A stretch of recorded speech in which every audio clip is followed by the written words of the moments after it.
During today's budget deliberation led by the House Committee on Appropriations, Kabataan Party List Representative Raul Manuel brought up the issue of the new logo of the Philippine Amusement and Gaming Corporation or PAGCOR. The lawmaker opposes the amount PAGCOR spent on the new logo design, which cost 3 million pesos. However, according to PAGCOR's chairperson and chief executive officer Alejandro Tenco, it was a low-cost logo. He explained that the design is not the only deliverable for the project. Ang totoo yung designer po na yun parang nagkawang gawa din na 3 milyong piso. Kasi po, siya po iikot sa buong Pilipinas. Siya po ay pupunta sa iba't ibang branch. Susukatin at titira, ano ba yung dapat na size doon sa bawat gamit po niya.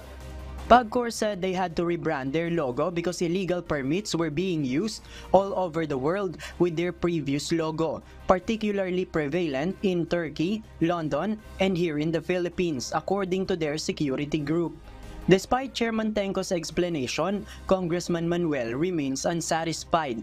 He emphasized that PAGCOR should have utilized their in-house graphic designer to save money, just as the Bangko Sentral ng Pilipinas or BSP did for their new logo.